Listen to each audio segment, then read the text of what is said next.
Hi, everybody. Hope you all are well. Hope you're in good shape tonight, that you're feeling good. Hi, everybody. Rob says, Hey, Yoda. Hey, Rob. Hi, Dolores. Steve Wolfbrand said, What's up, Doc? Rob asked if I caught the video on Twitter when they compared Warren and Pete practically saying the same thing on their healthcare plans. How ironic and deceptive of Warren to be an advocate of a public option and trying to call that, I'm trying to call that Medicare, but I think you actually mean here. I'm trying to say, okay, that it's Medicare for all. That she has a plan for Medicare for all. Now, she has a plan for Medicare for all, but she doesn't have a bill for Medicare for all. The bill for Medicare for all, no, there are two bills.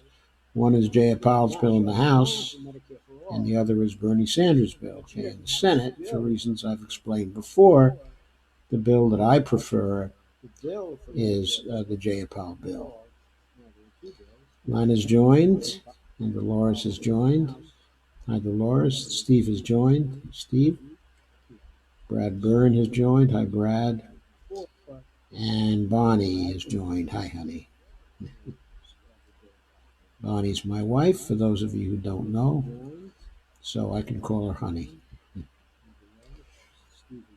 Anyway, let's get down to business. Okay, at this point.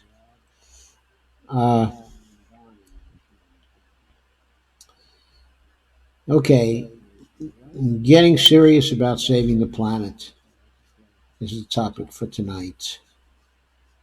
Anyway, let's get down to business. And first, I'll go over the article that prompted the topic, and then I'll go over some of my feelings about how that topic actually relates to the current the primary campaign, okay, in the Democratic Party. So let's start off with how to save the planet.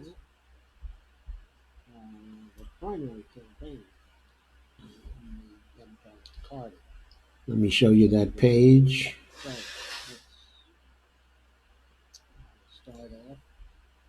And there it is. It's an article in Truthdig by Chris Hedges. And the title is How to Save the Planet and Ourselves. The date of the article was November 18th. It's an article in Truthdig by Chris Hedges. And the title is How to Save the Planet and Ourselves. Now let me clean it up. That's a nice sketch. Okay, of Roger Hallam. But the author of the article is Chris Hedges, okay, columnist. Let me clean it up. By the way, before we go further, how's my echo tonight? Any problems?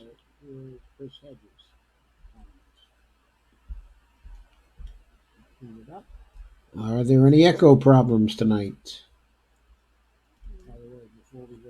Hi, Kathleen. Hi, Devora. How's my echo tonight? Any problems? Do I have any echo problems tonight? Any feedback on that? Are there any echo problems tonight? I'm going to assume I don't, because I don't seem to have any echo complaints at this point.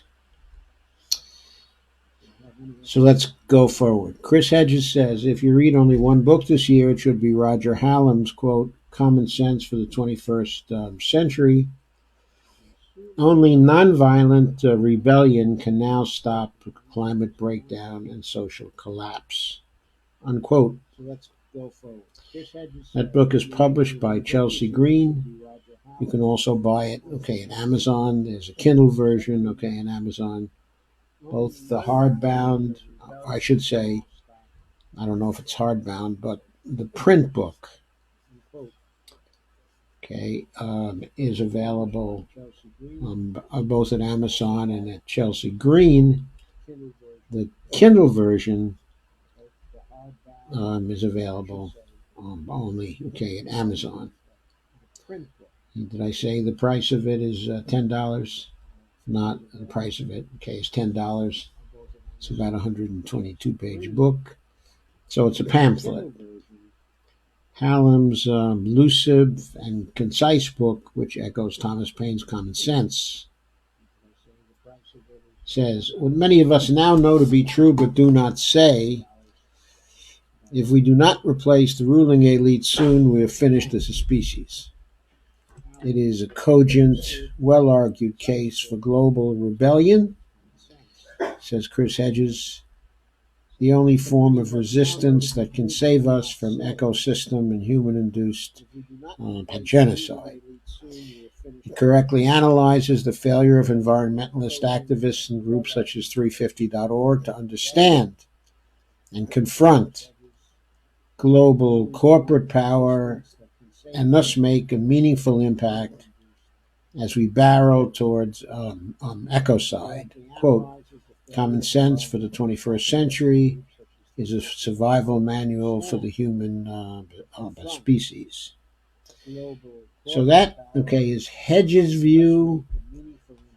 Remember, 350.org, okay, is a group that has such people as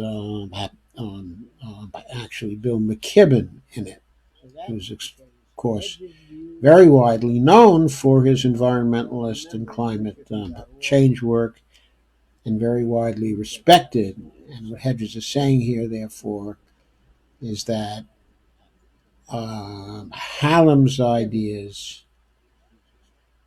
are to the left of the kinds of ideas that you find, okay, from Bill McKibben and presumably Naomi Klein and even The Intercept, okay, and Ocasio-Cortez.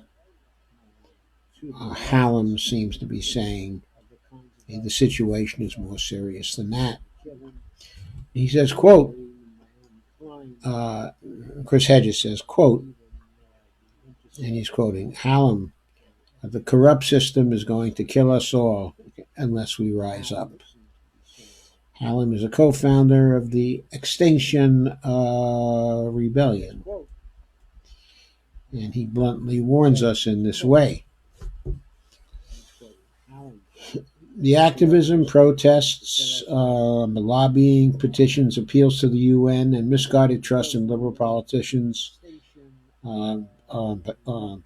such as Obama and Gore, along with the work of countless NGOs, have been accompanied by a 60% rise in global carbon dioxide emissions since 1990. The UN estimates this will be augmented by a 40% rise in CO2 emissions in the next 10 years.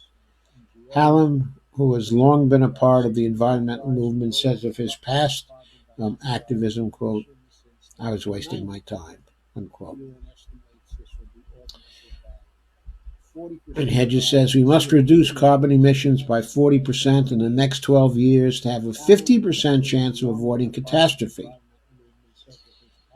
And here he's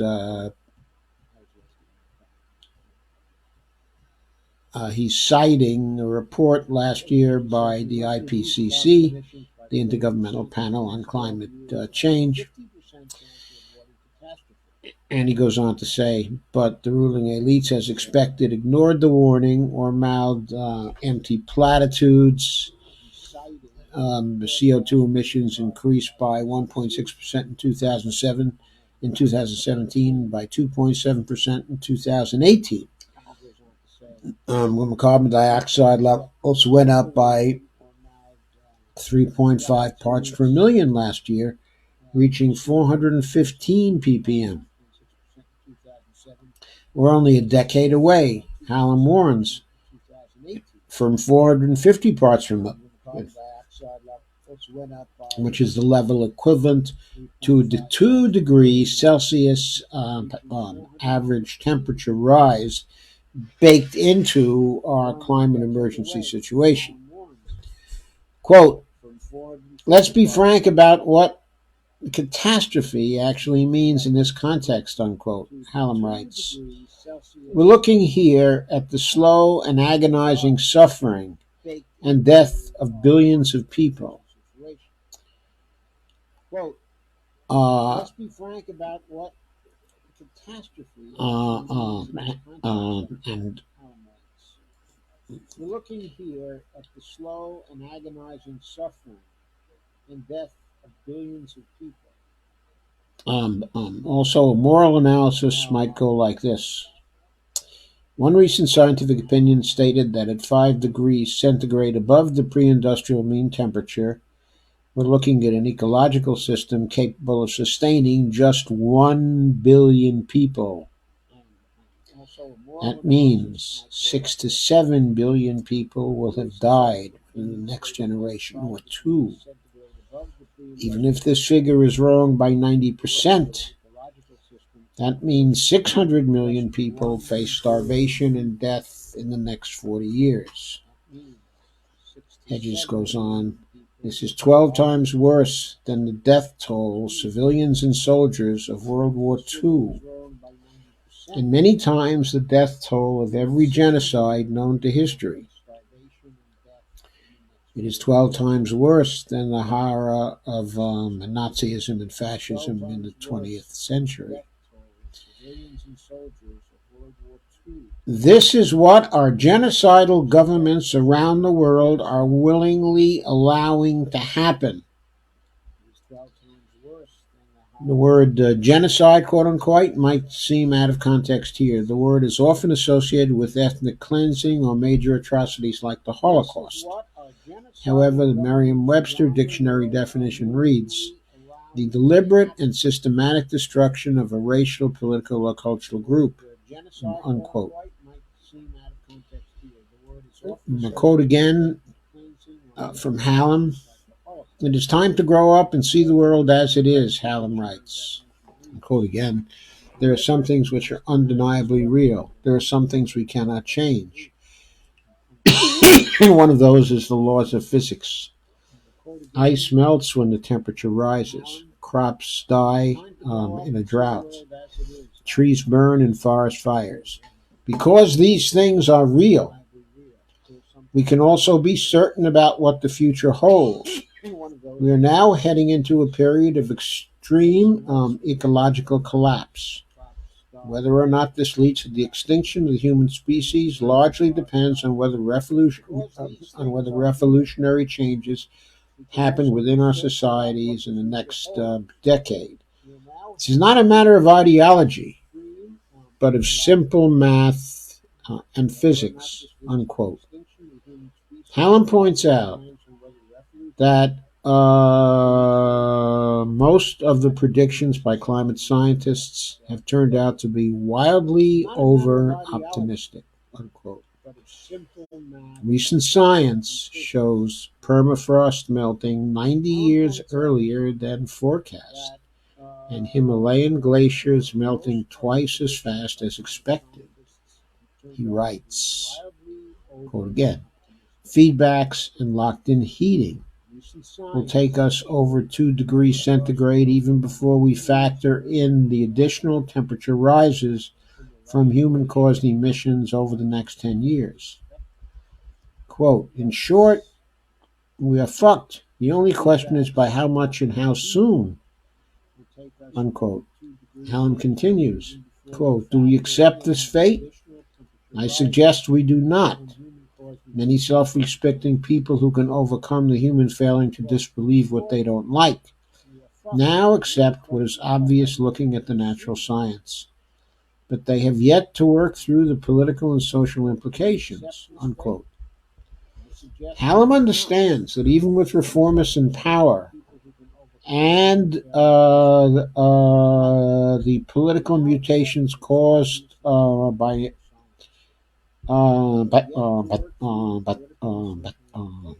neoliberalism have not favored the rise of reformers, but instead right-wing demagogues, including Donald Trump and Brazil's Jair Bolsonaro, who accelerate the ecocide. Any change will be too incremental and too slow to save us from catastrophe. Extinction Rebellion has the stated aim of bringing down the ruling elites. It organized last month's coordinated series of demonstrations in 60 cities around the globe. Some 1,832 people were arrested in London alone. Also, more than 1,000 people were arrested during 11 days of civil disobedience in the streets of London in April. You can see interviews I did with Hallam, says Chris Hedges, here, and here. 3 links. Quote, "This is not a matter of one's political party preferences," unquote, Hallam writes. Quote, "It is a matter of basic structural sociology. Institutions, like animal species, have limits to how fast they can change. To get rapid change, they have to be replaced with new social systems of policy, practice, and culture. It is a terrible and painful realization, but it is time to accept our reality," unquote. "It is only by bringing tens of thousands of people onto the streets to disrupt and paralyze the functioning of the state and finance capitalism, in short, a rebellion, that we can save ourselves," he writes. He grasps the fact that the protests must be nonviolent and must focus on governance. After 1 or 2 weeks following this plan, historical records show that a regime is highly likely to collapse or is forced to enact major structural change, unquote, he writes. Quote, "This is due to well-established dynamics of nonviolent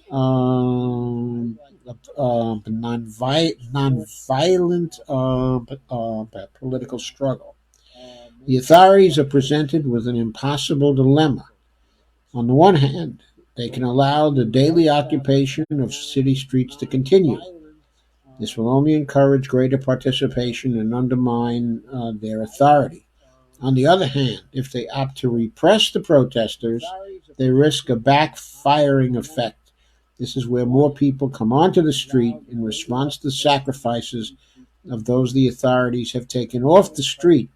In situations of intense political drama, people forget their fear and decide to stand by those who are sacrificing themselves for the common good," unquote. "The only way out is for negotiations to happen," unquote, he writes. "Only then will a structural opportunity open up for the emergency transformation of the economy that we need. Of course, this proposal is not certain to work, but is substantially possible.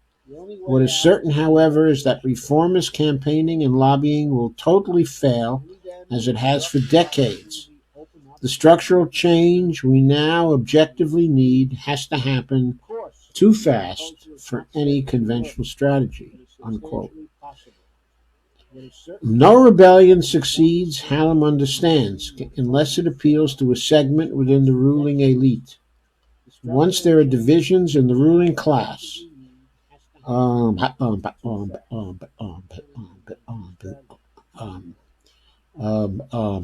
then a paralysis ensues, and ultimately larger and larger fragments of the elite defect to those who are rebelling or refuse to defend the discredited ruling class. Quote, "Mass action cannot just be nonviolent in a physical sense, but must also involve active respect towards the public and the opposition, regardless of their repressive responses, Hallam notes. He writes specifically of the police. A proactive approach to the police is an effective way of enabling mass civil disobedience in the present context.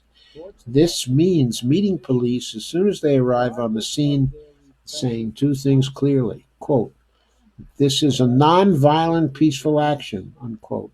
And, quote, we respect that you have to do your job here, unquote. We have repeated evidence that this calms down police officers, thus opening the way to subsequent civil interactions. The Extinction Rebellion actions have consistently treated the police in a polite way when we are arrested and at the police stations, engaging in small talk and quite often in political discussions and other topics where activists might have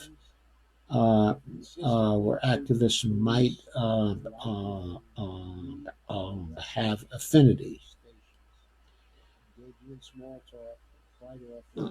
For example, inequality, unfair pay.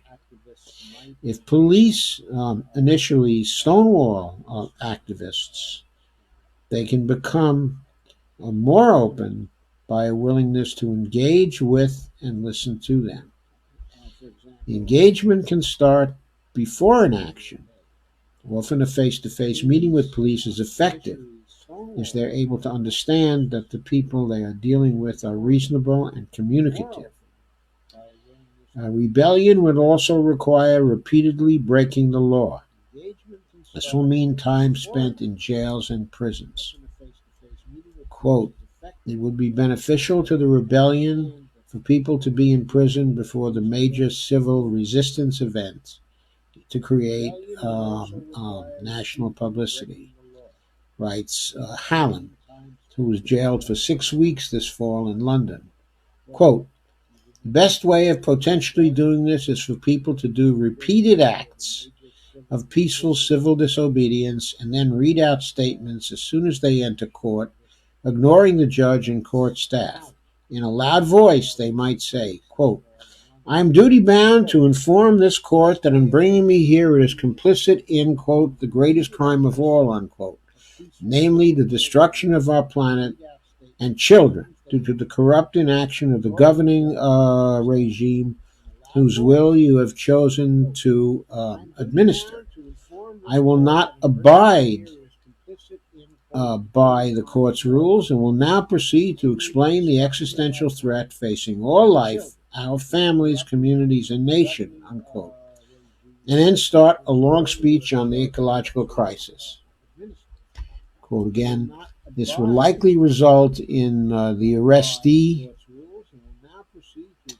being in contempt of court and placed in remand or given a prison sentence. It will be a dilemma for the authorities, depending on the regime, as to how long the remand or sentence would be. If the period of imprisonment is short, then people will be out soon and can continue peaceful civil disobedience. If the sentence is long, it will create a national media drama, which will feed into overall rebellion, unquote. Popular assemblies have to be formed to take power and oversee a dramatic and swift reduction in CO2 emissions. The science is unequivocal. The temperature increase must be stabilized at between 1 degree and 1.5 degrees centigrade above pre-industrial levels, and CO2 levels must be stabilized at about 350 parts per million. We have to find ways to largely eliminate human-created greenhouse gas emissions of all types within a decade, 2 at the most, and put in place programs to cool the earth, including planting trillions of trees to absorb CO2. One of the easiest and most significant ways an individual can directly reduce his or her environmental impact on the planet is to eat a diet free of animal products. The animal agriculture industry rivals the fossil fuel industry as one of the largest multifactorial causes of climate catastrophe. The danger, Hallam points out, is that if we do not act soon, we will trigger uh, uh,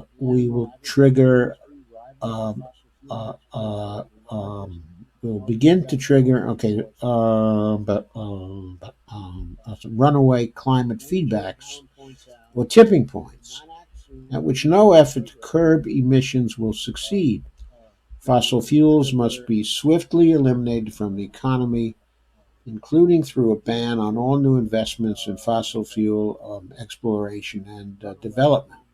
Coal-fired and gas-fired power stations must be shut down within a decade. This process will require a massive reduction in energy use that may have to include some rationing. Hallam is acutely aware that we may fail. It may be too late already, he admits, but not to resist is to be complicit in this act of genocide. Hallam understands global corporate power. He knows how to fight it. The rest is up to us. So, it was this article that got me thinking about the question.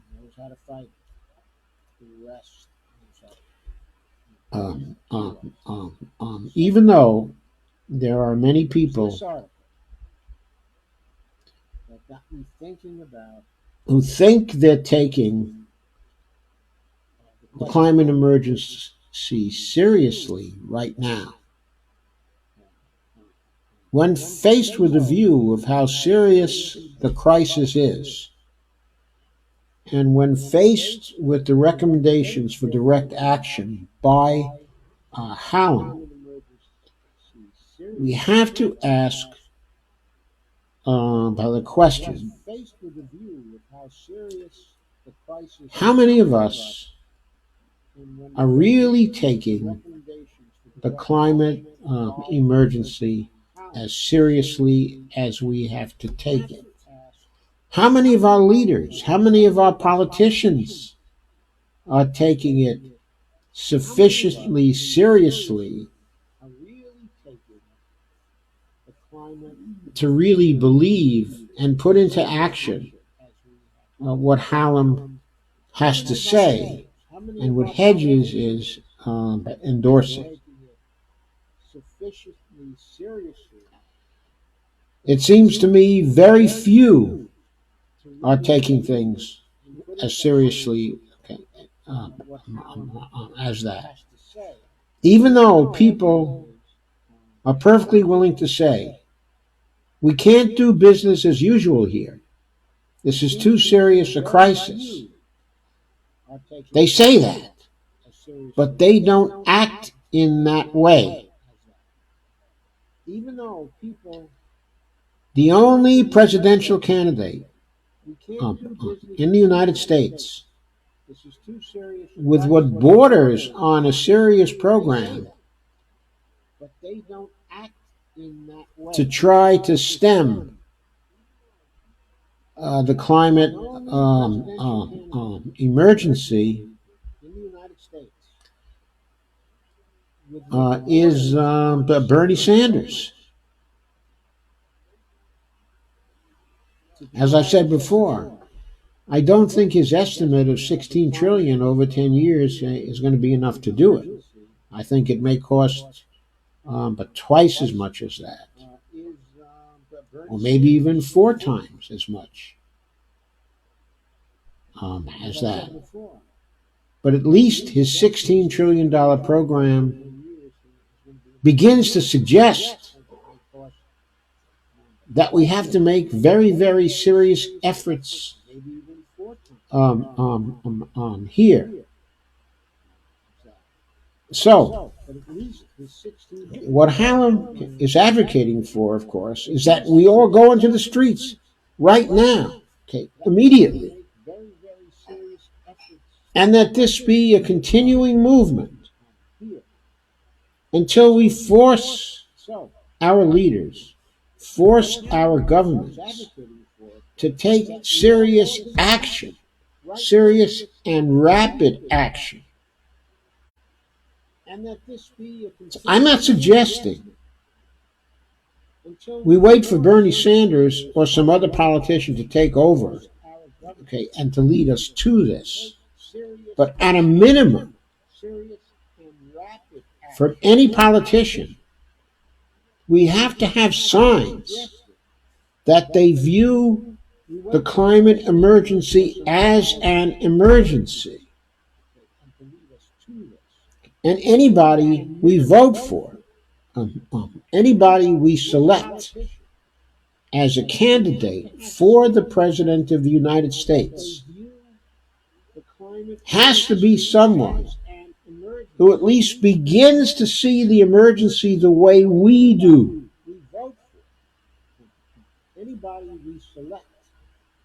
And there is only one presidential candidate who is not attempting to trim about this, who is saying, look, this is a huge commitment.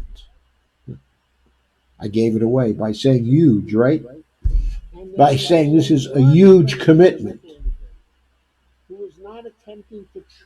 And is willing to put the money of the federal government where his mouth is.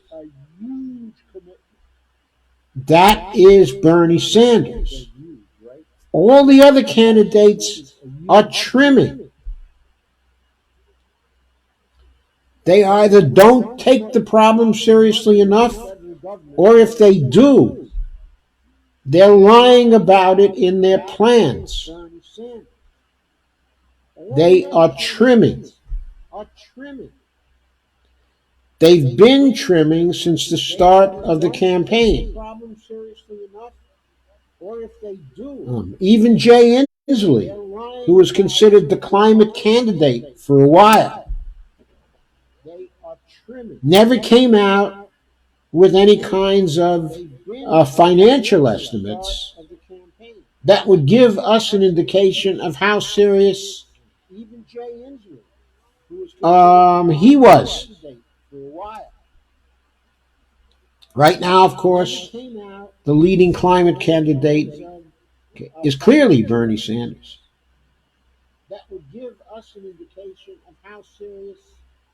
And he's the only one in this country who even remotely provides a sense that he would respond to a movement like Extinction Rebellion in a positive way, by supporting that movement, by calling it out, by joining it in the streets if necessary.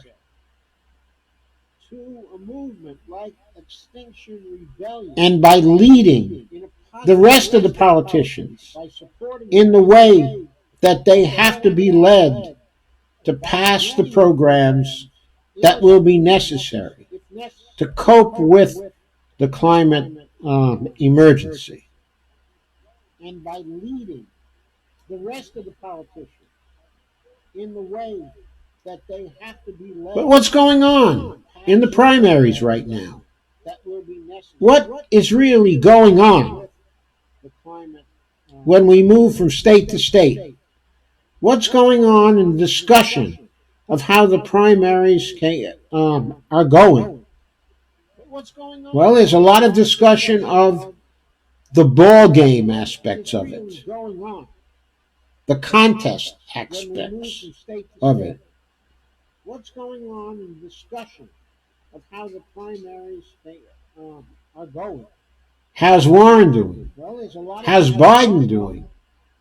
What's happened to Kamala Harris? What's happened to Buttigieg?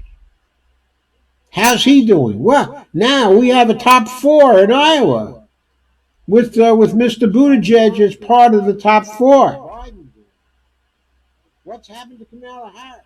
Who among those top 4 is holding climate town halls? How's he doing? What? Who among the top four has provided a comprehensive program to meet with climate change or even remotely realistic? Who among those top four is holding climate town halls? Financial ballpark estimates of what that is likely to cost. Who among the top four has provided only one candidate? And the campaign discussion is not centering around that candidate's views on the climate emergency. Only one candidate. And the campaign discussion is not centering around that candidate's views. Where is the focus? There's no focus on it in this campaign. How can we bring a focus on it in this campaign? We as people have to take Extinction Rebellion methods to the primary campaigns, to the town halls of the candidates, to the events of the candidates. We as people have to take Extinction Rebellion methods. We have to make the candidates take this seriously and talk about it seriously. To the events of the candidates. We have to create enough of a ruckus at these various events that at the debates that we have on the primaries, that these debates are disrupted until the major networks take the climate emergency seriously.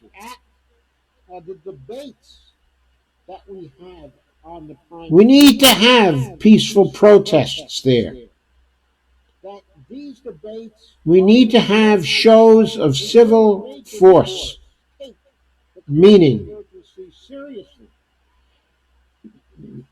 civil resistance. We need to have peaceful non-violent demonstrations. We need to have shows of our demands that this be taken seriously. We have to stop the trimming of the Buttigiegs, the Bidens, the Warrens, the other candidates in the campaign. They give no evidence of taking this very seriously.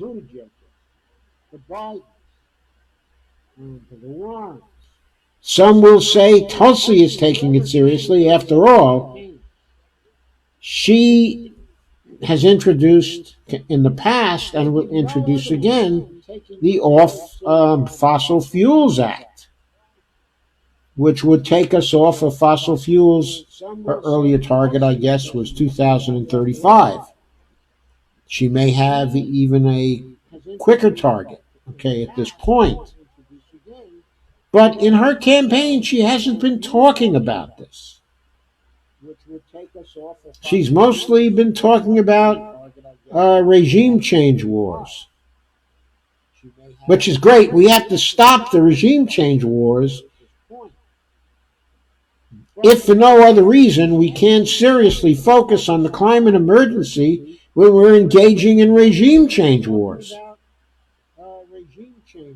I mean, the focus of the government is ridiculous right now. I mean, focusing on the regime change efforts in Venezuela in order to give our multinational corporations access to the oil wealth, of Venezuela, so they can produce more fossil fuels for us? Come on, that's insanity. It's not only the insanity of a regime change effort, it's also the insanity of what you want to do if you win. So they can produce more fossil fuels for us? Come on, that's insanity. It's not only the insanity of the regime change effort. What I'm trying to say is this campaign is going on as a discussion of all kinds of different issues,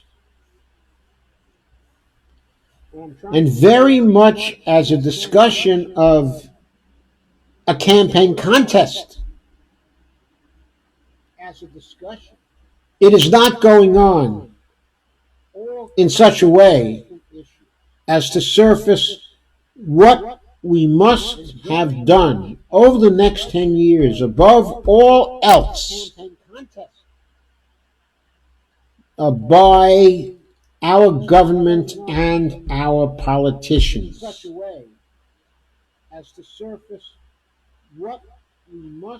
What has to surface, of course, and what we have to focus on is a Green New Deal with a just transition. Okay. Of course, Medicare for All, okay, is a part of that. But this is not about simply lobbying for Medicare for All. It's about focusing on the climate emergency as the ultimate crisis, which has to be met with an effective transition to a different kind of economy, with a different kind of a foundation, that is also a just transition that leaves no one behind. Among the first orders of business in this will be passage of the Medicare for All Act. Certainly. But there will be a lot of other justice aspects of the transition that we have to take account of. What I'm saying is, where is the focus on the transition? Who is focusing on the transition, on beginning it, and on beginning to focus on the end goal? The Green New Deal was a brief kind, of outline. Recently, there has been a little progress in that Bernie Sanders and Ocasio-Cortez have introduced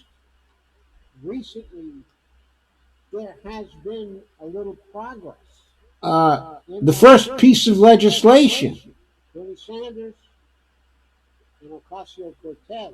that is identifiably part of the Green New Deal. Now, I think Medicare for All, of course, is also part of the Green New Deal. So you might even want to count that as the first piece, of legislation. But that's not normally identified as such in the public mind. But what Bernie and Ocasio-Cortez have recently done is to introduce a bill in the public mind. But what Bernie and news of that has been written up in Jacobin in an article by Megan Day called "The Green New Deal for Public Housing has arrived." Has been written up in Jacobin in an article by Megan Day. The article appeared on November 14th. I've been holding it for a few days, wanting to cover it, but had other things to cover at that point. And so Megan Day says, the Green New Deal proposes a national and international international mobilization to stop climate change, undertaken with all the gravity and urgency that the crisis necessitates. But what makes it different from many past environmental efforts and more likely to develop and sustain a mass popular support is not just its scale, it's that the Green New Deal refuses to counterpose economic and environmental well being. In fact, it explicitly makes economic justice a focal point. And there can be no economic justice without good homes for all. In this spirit, Bernie Sanders and Alexandria Ocasio Cortez have just introduced the first infrastructure bill proposed under the Green New Deal umbrella. The Green New Deal for Public Housing Act invests in a green overhaul of the nation's public housing stock. Its objective is to make all public housing in the United States both quality and zero carbon. Quote, our public housing stock has been neglected for far too long, unquote, said Bernie Sanders. Quote again, in fact, unbelievably, in the midst of a national housing crisis, we are losing 10,000 units of public housing every year, unquote. Quote again, what we're going to do in this legislation is nothing less than decarbonize the entire public housing stock in the United States of America, and in the process put hundreds of thousands of people to work in good-paying jobs, unquote, said Ocasio-Cortez. Quote, this is a win-win-win piece of legislation, unquote, added Bernie Sanders. The passage and implementation of the Green New Deal for Public Housing Act would be transformational for public housing residents. For decades, public housing has been starved of resources by austerity-minded lawmakers who begrudgingly treat it as a burdensome necessity when they're not outright slandering it. Many of the nation's 2 million public housing residents live in subpar and often unsafe conditions. Yesterday, a broken boiler left nearly 2,500 New York City public housing residents without heat in frigid temperatures. Public housing units across the country are already long overdue for major upgrades. The bill proposes to invest $180 billion a year over 10 years, roughly $18 billion a year, to repair and retrofit units and complexes to make them comfortable, safe,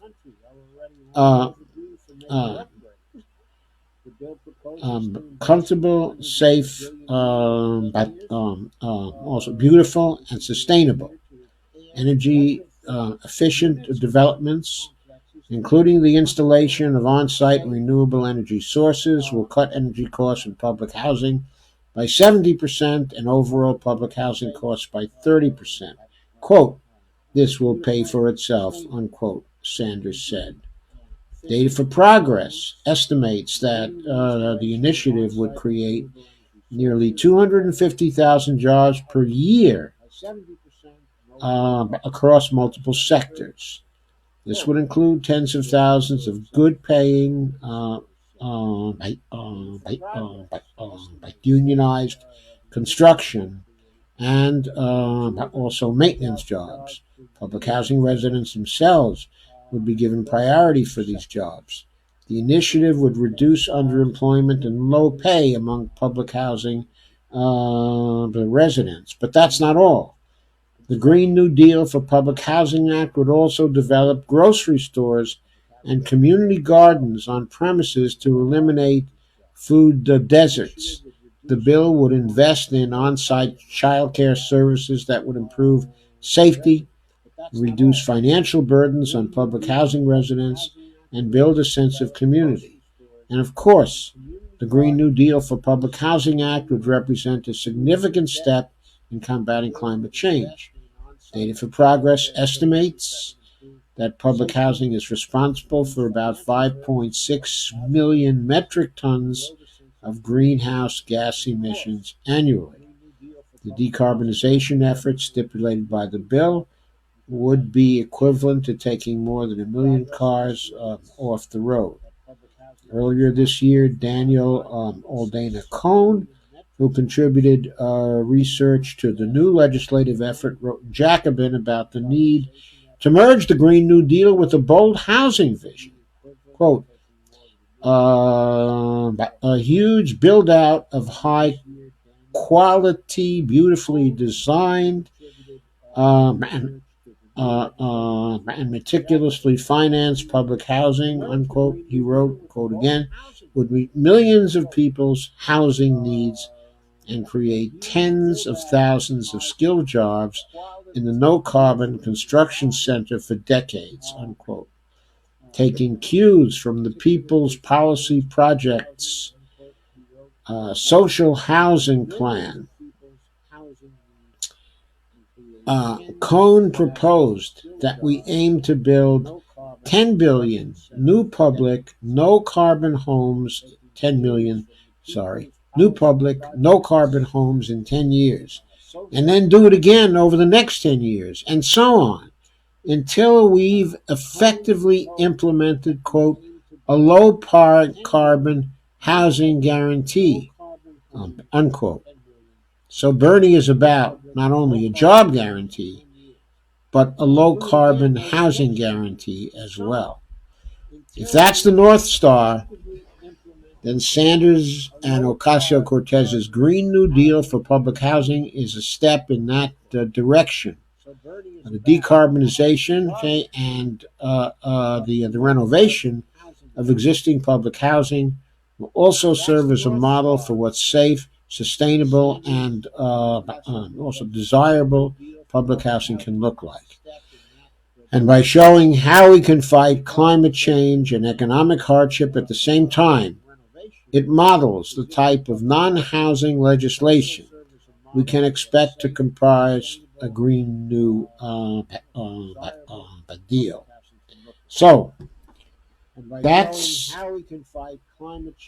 perhaps the first piece of legislation explicitly associated with the Green New Deal framework that has come out from Bernie Sanders and his allies. Yes, Data for Progress is one of his allies. The People's Project is one of his allies. Ocasio-Cortez is obviously one of his strong allies. What Bernie has been doing has been creating the string of alliances. Okay, and this particular network of alliances is a network that's partly within the government, it's partly within the political sector, but partly within the think tank sector as well. It's part of the movement for the Green New Deal and Bernie's leadership within that particular movement.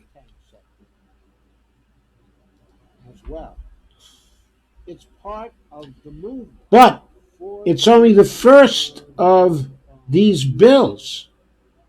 Only the first of these bills.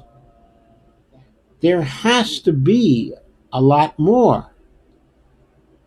And we need those bills to come out faster and faster. We need to create an interplay between the appearance of Green New Deal types of legislation, okay, including any efforts that Tulsi Gabbard might make in the Green New Deal area. We need to have an interplay between those bills and Extinction Rebellion style protests, people's power beginning to exert itself even during the time of Trump, not waiting for Bernie, but feeding into the run-up to the elections, feeding into the primary battles, feeding into the primary discussions. We have to make this whole movement take off right now. We cannot wait any longer.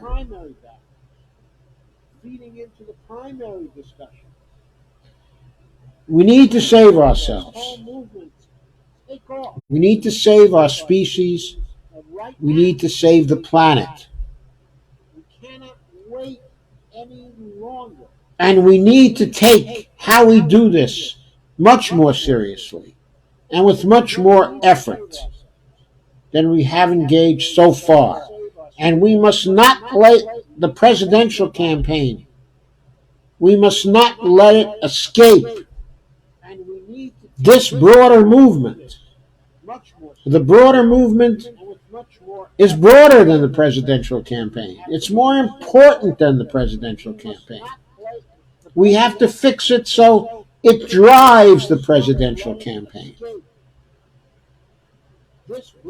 And for those people in the presidential campaign who cannot join the movement, who cannot support the movement, those people have to go away. We have to prove them to be non-viable candidates within the presidential campaign. Right now, almost all the Democratic presidential candidates and all the Republican candidates are non-viable from the climate emergency point of view. Isn't that true? Isn't that so? Isn't that obvious? It seems to me, okay, it is. We need to bring the climate movement to the presidential campaigns in earnest. It's been taking a back seat. We can't afford to have it take a back seat any longer. Let impeachment go on in parallel. Let impeachment be whatever distraction it's going to be. But the way to fight that distraction is to build that climate movement and impose it on the campaign.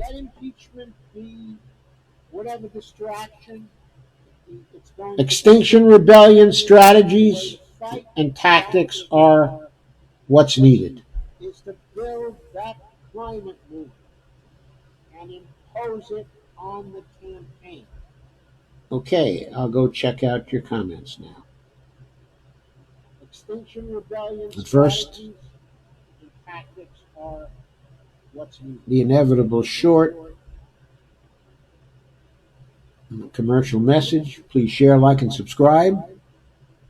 Please become a patron at www.patreon.com/Joe_Firestone.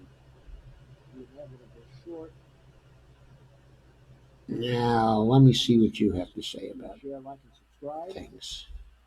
Please become a patron at www.patreon.com/Joe_Firestone.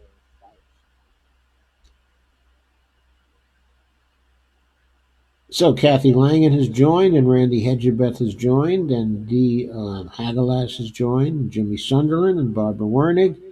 Hi, folks. Great to see you all here. Sean Van Leeuwen. Hi, Sean, and Barbara Reed. Hi, Barbara. Nice to see you. And Sandy Degg has also joined.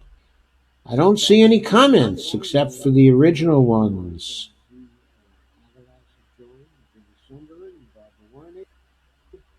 Hi, folks. Great to see you all here. So I will say a word on healthcare. I agree with those who've been saying that right now there's very little difference between the Warren plan, okay, and the Buttigieg plan. I think that Warren has now brought forth the truth about herself, and that is she doesn't care much She doesn't care enough about a Medicare for All bill to fight for it and to pass it on the heels of a mandate that she strives to get from the public through her campaign. She's not working for any mandate, okay, apparently. What she's working for is to have the support of the people who are naturally gravitating to her, the well-educated people who come from the professional class, okay, and also some of the donors who she helps will support her once she gets into the election campaign. In other words, if she were to win the primaries and were to get into the campaign, at that point, I think that she's going to go for the big money from the donors, and she wants to make herself acceptable to them. If she's elected in that kind of context, she won't be bringing with her a mandate for change. It's not going to be there. And if there's no mandate for change, there's no mandate to handle the climate crisis on an emergency basis, to treat it like the emergency that it is. That's what we need from a presidential candidate. She's not going to deliver that. And Pete Buttigieg is not going to deliver that either. Some have taken to calling him Sneaky Pete, or at least to point out that there's a television program by that name. I'm not really here to tell you that. What I am here to tell you is that he strikes me, okay, as someone who will avoid making promises to the extent that he possibly can. And to the extent that he has to make some promises, he will be prepared to abandon those promises if he should be so fortunate as to get into the office of the President of the United States. And don't think that's the kind of leader we need for what promises to be a struggle for our very existence. We need somebody a lot more heroic than that, a lot more persistent than that, a lot more of a fighter than that. We need that person, and we need the movement that that person is building right now.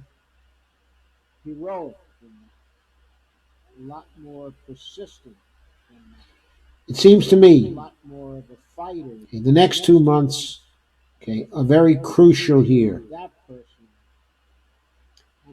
Okay, I think that Bernie Sanders has to come out in first place in Iowa, in New Hampshire, and also Nevada. And if not in first place, then damn close, even in South Carolina.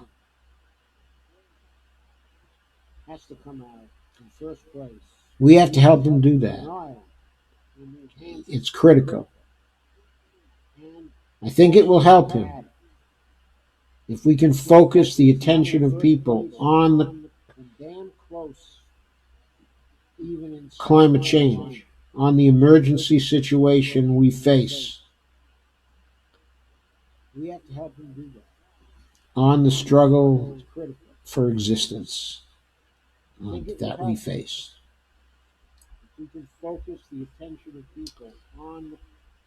Any comments or questions?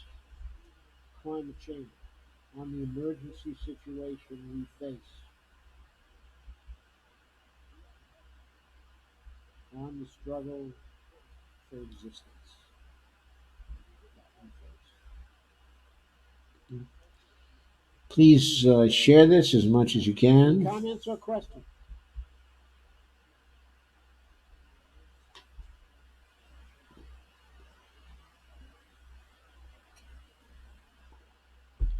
And please share, like, and subscribe when I get the YouTube video up, which will be within a half hour after we end here tonight. I can now do that extremely rapidly.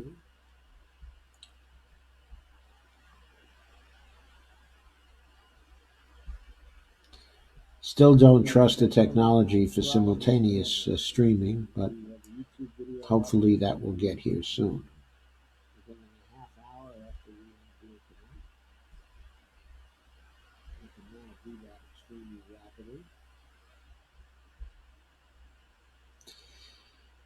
So while I'm waiting for you to make comments, let me say something about the Iowa race. Reports are that some of the polls are showing, that Buttigieg has gotten the lead, at least, in one poll, and in another, he's among the top four. We really need to have an analysis of all the polls by someone to show the kinds of biases that there are in those particular polls. I myself am convinced that the Monmouth polling, the CNN polling, the Quinnipiac polling, and many of the other common polls are biased towards potential voters who are over 49.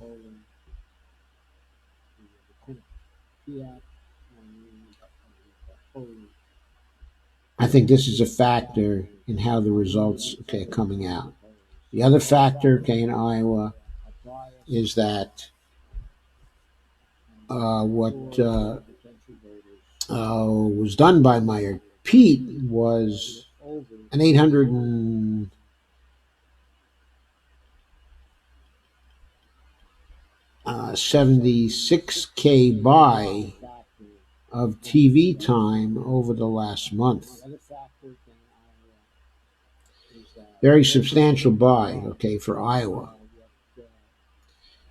There have been no matching buys, of television time from the Warren campaign or the Sanders campaign or the Biden campaign. I doubt that Biden can afford it anymore. But I think you're seeing Pete start to rise to the top, in Iowa, because he's using the great deal of money he's gotten from the extremely big donors. And that is having, an initial burst in his favor. But the stories haven't started circulating yet. The stories about him. There's a story done by Jordan at Chariton, who a couple of days ago interviewed Arakel Bloss, who's a well-known activist in progressive circles. Arakel happens to live in South Bend, and Mayor Pete is her mayor. So she was giving Jordan an earful about what things are really like in South Bend for the homeless, and more generally, what kind of mayor Pete has been. Videos like Jordan's will begin to circulate around, but it will take them longer to affect the Iowa primary than the ads that Mayor Pete has put up over a period of time. I think the evidence is strong enough, okay, that Mayor Pete is a bad actor and not someone who sincerely wants to meet problems. That should begin to cut into, okay, his Iowa support. Stories like the one that Jordan, okay, and Arakel were telling. So I think, okay, that Mayor Pete is going to prove to be a flash in the pan, okay, in Iowa, and that he won't have staying power. Of course, things are going to depend in part on the debate on Wednesday night. Probably some people will be going after Mayor Pete at that point. I mean, maybe Tulsi Gabbard, okay, is going to go after him. She didn't mix too well with him, okay, in the last debate. And I think there may be more of the same, okay, in this one. And I think she will be in a position to talk about his record in South Bend.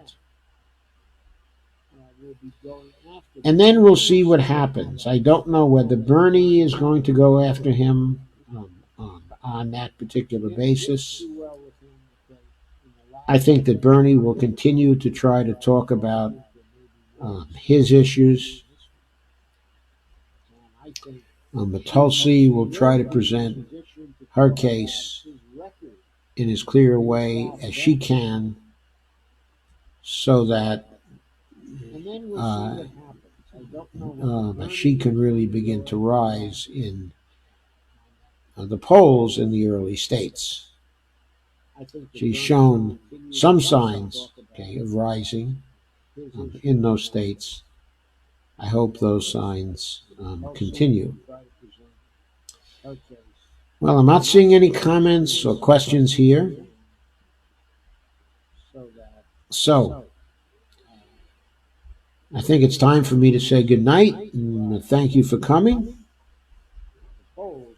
I hope you enjoyed this. And I'll see you tomorrow at roughly 9 o'clock with a new episode of the In-Depth program